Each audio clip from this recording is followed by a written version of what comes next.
Tehachapi time, Key Budge, Maya Costa, Greg Garrett. How are you guys this morning? Well, how are you? Doing good, Key. Thank you. Good, good. Well, it's City Council recap time. And Greg, once again, we had a City Council meeting. We had a large body in attendance. Standing room only. It was. We had extra seats pulled, and that was because it's Women's History Month, and we did something special.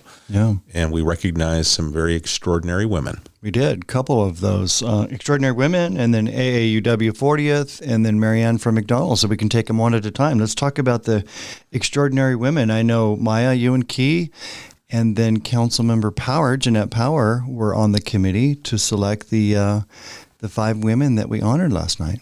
Yeah, that was something that I talked with Maya in January, and I wanted to do something different than what we've done in the past couple of years for Women's History Month. We've recognized special women that own businesses here in Tehachapi on the podcast, and I tasked Maya with, let's come up with something different.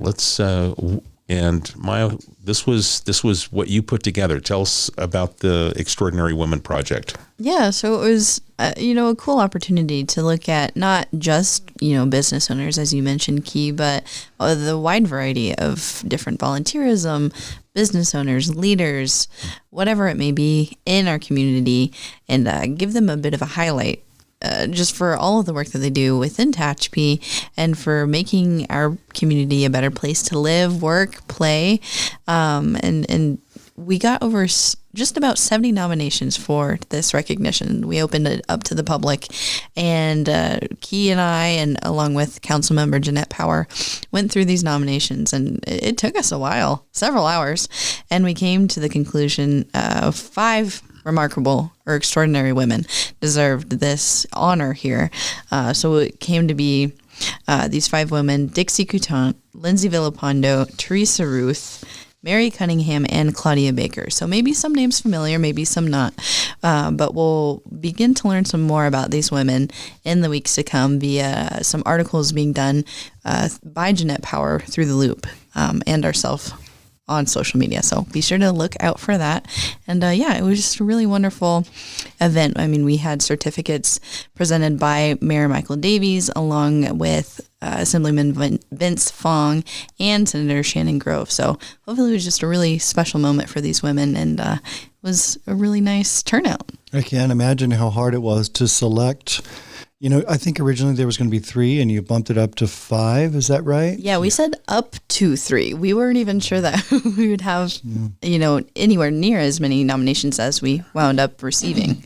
Well, the nominations really took care of themselves. We sat in this room and we looked at this stack of nominations, and the nominations really kind of dictated what was happening as far as we went through individually and reviewed each of the nomination packages. We then pulled the ones that moved us, and then we had a discussion about it. And we just kind of debated over it. Then we said, we don't have to stop at 3. If it's 4 or it's 5, we should recognize those women based on the quality of the nomination package, because it was submitted by the community. So we just kind of said, let's bump this up to where we think it should be. And 5 was the appropriate number based on having 70 applicants when we were all kind of said and done and debating back and forth. I'm glad you didn't ask me, because I would have had 70 certificates of appreciation. And I've said this many times, Key, Tehachapi is full of, we have an abundance of, citizens, men, women, children. We just are involved in such a positive way. And I'm so glad that we could honor these 5 women in a special way. And I learned last night, this is going to be an annual event now. So, I'm just kind of along for the ride here, but I love it. When we did it and we reached out to Assemblyman Fong's team, Senator Grove's team, and we said, this is what we've done. Would you like to acknowledge these women as well? And they were both like, absolutely yes. And Dominic from Senator Grove's office, he speaks so well. Every time he presents a certificate on behalf of the senator. Last night he made a statement, I'm going to butcher it a little bit, but setting the bar so high, you have set the bar high so that now next year, some sort of statement like that. But he he does a really good job at representing Grove and the district. I totally agree. Yeah, that's not the first time I've heard him speak, and he speaks from the heart, and he's very articulate. And I think that Senator Grove is fortunate to have him as a member representing her out here in our neck of the woods. Agreed. So congratulations to Tehachapi's Extraordinary Women 2024 first annual. Yeah. Right, and here we go. Can't wait till next year. And what made me feel really good is I got a chance, as Maya's making the presentation and taking little excerpts from each of the nominations about these women, getting to look into the audience and seeing their loved ones with them. And some were video recording, and just it was emotional that their loved ones were being recognized. So I think it was very special. And it was meant to be to recognize real. their yes. Some people they'll criticize, oh, this is just happy stuff, blah, blah, blah, blah. It's not. It's real. These are real people doing real work, and mostly volunteering. They have maybe day jobs, maybe not, but their whole persona is all about Tehachapi and helping their fellow human being. Yeah, they're sacrificing self for others. Yeah, and I think that was pretty evident in the applications that we went through. And it's important to acknowledge that. We're going to do more of it moving forward. And then secondly, the American Association of University Women, AAUW, it's their 40th anniversary here in Tehachapi. It was, I learned last night, it was formed originally in the 1800s, but in Tehachapi, 40 years. So congratulations to AAUW. I know Joan Pogencord, Councilmember Mayor Pro Tem Pogencord, is past president of AAUW and very involved with that organization. And they're promoting education for women and females. So a great thing. So congratulations to them. And they give scholarships to our high school students. So they do that every year. It's been a long-standing tradition for them. So we had Jane Custer, who's the president, Phyllis Belcher, Cindy Marble, Nettie Ferrer, and Lauren Holland in attendance to receive that acknowledgement. And I think they were I know Jane had mentioned to me it meant a lot. So it was very nice. Yeah, it's good. So we got that on our calendar also. So next year we can do the 41st. Why not? It's a good thing, and we need to promote positive, clean living. Good stuff. Next up, Chief of Police also had a recognition for someone very special. That's right. Marianne, the owner of McDonald's. I think everybody knows Marianne. She raised her kids here in Tehachapi. She owns the local McDonald's on Tucker and several others, quite frankly. Just a true success story. And she is a giver.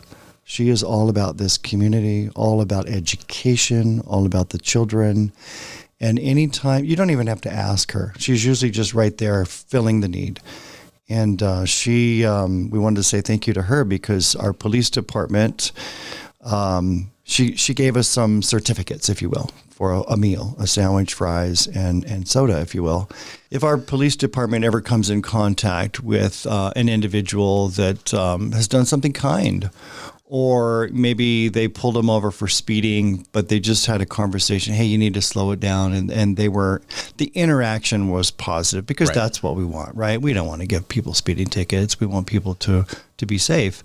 Then we can give them this certificate or this card so that they can go get a free meal at McDonald's. And that means a lot. That's a big deal. It's the little things that build into the bigger aspect of building a great community. Right. And she's part of that. Yeah. And she leads it. It all started with McDonald's hosting Coffee with a Cop. That's right. And the conversation began there with Chief Standridge and Marianne. And she offered these as something that maybe they could use in his community engagement plans. And boy, here we go. And that's so, as we mentioned it, this is something that's about to happen in the month of March, that TPD will be issuing these burger certificates versus issuing a ticket. There you go. Hey, I like that. A burger citation. That's right. And she, her son is a California Highway Patrol, CHP, so she understands public safety very well. And she's city council appointed to the Parks District, Tehachapi Valley Recreation and Parks District. So she's representing the city of Tehachapi on the board of directors at the Parks District. So, she gives a lot. She's always just giving. She gives more than she gets back. That's for sure. In talking with her after the council meeting last night, she's also going to participate in the walking groups that we're going to start on Thursday, the 22nd, I believe. Is it 21st. The 21st of March. So it's the first week of spring. We're at 11 a.m., Centennial Plaza. We invite the community to come out and join us, take a walk with us. She's going to bring more certificates that day. And so those that participate will receive something from McDonald's. Well, this McDonald's on Tucker, and I know she owns the one out at Love's Travel Center also, but man, it's a well-oiled machine. Mm-hmm. And she has employed so many youth out of Tehachapi and trained them to be better human beings. I know a lot of people that have worked at the local McDonald's, and they just sing the praises. She's really kind of structured things so that, they are better human beings. We being my wife and I, we always comment on the staff at McDonald's are probably some of the best customer service, polite, professional, and customer service is one of those lost arts, but not at our local McDonald's. And it starts with leadership at the top. The McDonald's on Tucker sets the bar. Mm-hmm. Everywhere I go, when I travel, I always compare it to the McDonald's on Tucker. Right. Every time. And that's a true statement. Marianne is also on she's a board of trustee position with the Ronald McDonald House down in Bakersfield. So super excited about that. And, so many other things. We could have a podcast about Mariana. That's true. I'm sorry. Yeah, absolutely. The Ronald McDonald House does great things. It's nice to hear that we've got local representation because that is the Ronald McDonald House of Kern County. Mm-hmm. They take care of families of children that have serious medical issues, and they give them a place to stay without cost to them. Yeah, my family actually has an interaction with the Ronald McDonald House. We had our nephew with cancer a couple years ago, and the Ronald McDonald House helped the family over that hump. Mm-hmm. So it's a big positive. It is. Mm-hmm. So we've got some other things that are going on. Greg, today, as we're recording today, the sign for the water tower has returned. Yay. There's been many comments about what happened to the sign that used to be at the top of the water tower at Railroad Park. Well, that sign was put up almost 20 years ago. And, for a sign to last 20 years, it's pretty remarkable. So thank you to the original sign manufacturer, Graphic Solutions out of San Diego. But nevertheless, it was starting to see its years. So we removed the sign. We repainted the water tower. As you know, Maya, I know you have the drone ready to take some video of that hopefully this morning. Yes. As they put the new sign back up. But so the tank was repainted, but it looks naked without the sign, doesn't it? Bare. Yeah. And so the local sign company was hired to repaint the sign. We went and looked at it this morning. It looks great. And they'll be installing the sign today as we speak. So really excited about getting it. It's an iconic sign. It's really an eye catcher. So many people take photos of that sign. It's crazy. Yeah. I've seen them all over. It's that little piece of Americana that does not exist really, but in a very few places. And we have the luxury of having one of those kind of. It just you're in Tehachapi. The design was perfectly done. Right. Perfectly done. New unique colors on there. Yeah, so it pops. It's going to pop, and I think it's we whenever something is new and fresh, it always looks so much better and so much brighter. So right. Really excited. Yeah. And then last night, going back to the council meeting real quick, we had an audit report. So every year we have an auditor, an independent auditor that checks all of our books, right? The money coming in and going out, and we got 100%. No findings. He kept calling it a clean report. Another clean report. And so very excited about that. Very proud of our finance department and all of the employees actually that contribute towards that goal. So just another element of what we do, transparent and we want to keep up that work, if you will. Yeah, and the auditor, one thing that he talked about is he has been in, he does a lot of municipalities, and sometimes he's at odds with the finance team and what he is auditing and having problems, and then getting the information he needs. He said that is not his experience here, that everything runs smooth, everything is available, and it's a very quick and easy for his team to review. I think he made a comment, paraphrasing again, but something like when he goes into certain government agencies, he's like, oh, yeah, just kind of, here we go, It's going to be one of those. But not in Tehachapi. Right. We're ready. We're transparent. What do you want to look at? Our books are open. Yep. And so we make it easy for him to do his job, their job. It's a team of people, actually. And, auditors, in my mind, are an extension of the accounting department, if you will. And if there is a finding, I want to know, right? What is it, so that we can make that correction? Because we're working with the people's money. A lot of grant money flows through City Hall. A lot of property tax, sales, all those monies are meant to do certain things, and we need to make sure that we keep them in those categories appropriately. And we're following the rules of engagement and the laws and all those different things. It's not funny money. It's not monopoly money. It's real money meant to do real work. Right. And that's what we do here. And then Jay, actually our development services director, we award, City Council agreed to award a sidewalk project. So Safe Routes to School is our authority that's granting the money to the city of Tehachapi. So it's on Brentwood from Curry going west to Oakwood. And it's going to be on the south side. So we're really excited about adding sidewalks where sidewalks don't exist, right? When they built the homes back in the day, they didn't put in any sidewalks, and we're filling that in now. So we're giving the children, anybody, actually any age, the ability to walk on a sidewalk rather than, on the asphalt, on the street, or maybe walking across somebody's lawn, quite frankly. Yeah, it makes it much safer.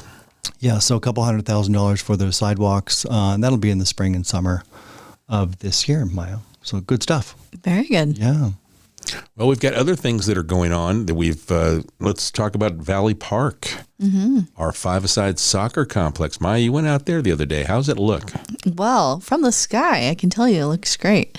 Got to take our drone out there and get a look at the soccer field going in and the playground. It's been out there for a couple weeks now. I myself, getting that different perspective of seeing everything from up top, I was like, oh, okay. You can't quite see the soccer field from the street when you're driving by, but to see it from that angle is like, okay, I'm seeing how everything's coming together now, and I'm excited to see it continue to progress along. I mean, progress is being made every day. It looks great. The contractor is making good progress. I know the weather, we've had a lot of rain recently, but they've been pretty much keeping up. Yeah. And we continue to see things kind of rising up out of the ground. I've been over there a couple times to take a tour, and I'm very happy with the quality. And I hope that we have a ribbon cutting in June, July, something like that, Key. I see there's boxes of different things coming into your office, getting ready for, the ribbon cutting on the Valley Park and the pickleball courts. We've got at the police department. You got a lot going on here, dude. It's exciting stuff. And the pickleball courts will come first as far as being able to open, but and what we're doing is we're repurposing a portion of a public parking lot that was it wasn't being used. We had more than enough spaces to handle the community aspect of the police department's community room and access to the PD. And when we did those pickleball with the police events over the summer, they were so well attended, and it was such positive interaction between the police officers, the youth, and adults, quite frankly, of our community.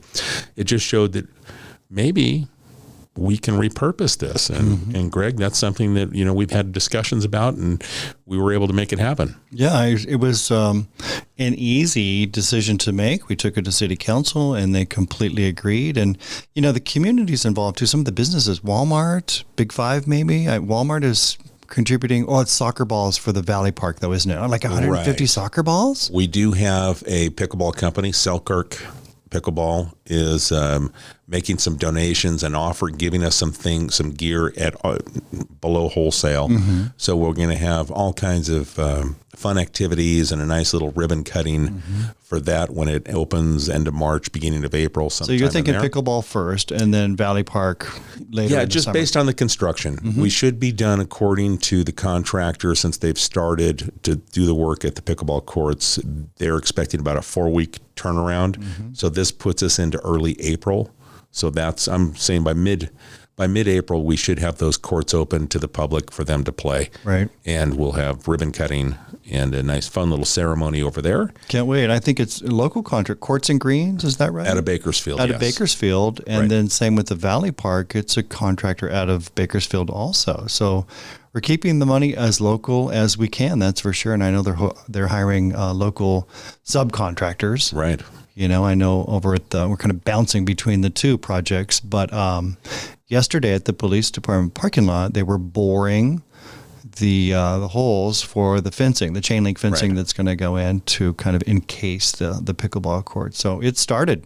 Yeah, we'll have 4 courts. It'll be a lot of fun, and pickleball is something that all ages can enjoy. So if you haven't tried it, we'll welcome you out. We'll show you how to play, and before you know it, you'll be out there, with a paddle and socializing and getting a little exercise. Yeah, and it's a great use of city assets, city funds when you're repurposing something rather than build brand new. Yeah, sometimes it makes sense to do that. It was just, to me, it was very smart when we had something that was not being utilized for what the purpose that it was originally put in. So why not put it in what the community wants? And they demonstrated by coming out to those events that TPD hosted they're going to support that. And I think you'll be surprised how many people are out there every day using those courts. Yeah. And what a great location right adjacent to your police department. The officers will come out and play when they get off duty. It'll just be a good community event. Agreed. In Valley Park, years ago, we purchased that property with the intent of building a park at some point for that neighborhood or that particular community. And we, when a grant became available, we jumped on it. It took several years, but it was a good planning exercise for us. And we will continue to make those sorts of decisions as we move forward. Yeah. And Walmart has, they've committed to donating balls to the youth that come when we do the grand opening. And if we have some left over, we'll put those in the trunks of police cars so the police officers can hand those out around the neighborhoods. But sounds good. Yeah, it should be a lot of fun. And kind of tease this, our plan is right now that there is going to be a piece of concrete that's put in. And when it's time, we're going to invite the kids from the neighborhood to come out. And they're going to put their hands in fresh concrete. Oh, I like that idea. Yeah. So it's all coming, but it's kind of working between the weather. When the contractor says it's time, we'll make sure it's done after school, and we'll let the neighborhood kids, come. It's going to be a true neighborhood park for the children, the youth of that area. Ownership of the park. It's like Pioneer Park when we built it on the north side several years ago. We invited the public out to help plant trees and bushes and flowers. And they came out en masse. And Pioneer Park is a sweet little park over, behind I guess it's on I Street, just west of Green. And if you've never been, you need to go. It has a little half-court basketball, and it's just a beautiful park. And that community, they own it. They patrol it. They love it. And there's no nonsense over there. It's a perfect little park, and I expect that Valley Park will be similar. And the same for the pickleball plex over there at the TPD. The community is going to adopt it. Agreed. Guaranteed. Agreed. Well, so I think we covered everything from the meeting and kind of a few of the highlights. Yeah, there were a couple other things, hangar rents, leases, and then we had our public transit, public hearing every year, but different things like that. I would encourage always, call me, come by, send me an email. I'll come to you. As we always say, attend the city council meetings the first and third Monday of every month at the Police Department Community Room. It starts at 6 p.m. You can go to our website. You can access all of the agendas. You can get on our email list to receive the agendas. because this is a public business meeting and we encourage participation. Maya, anything in closing? No, just again, as Greg was saying, you can also follow our social medias. We share more video, recap versions of city council meetings so that we can get the information out there in many different ways, many different platforms for, all ages, all methods of digestion for your media. Mm-hmm. Encourage you to follow our social medias at City of Tehachapi. All That's right. good. Thank you, guys. All right, folks. We appreciate the time you spend with us. If you do have a question, send it to media@tehachapicityhall.com. Greg, thank you for carving out a few minutes. For sure. And Maya, thank you. Thank you. All right, folks. We'll catch you again soon right here on Tehachapod. This is Tehachapi. This is Tehachapi. This is Tehachapi. This is Tehachapi. This is Tehachapi.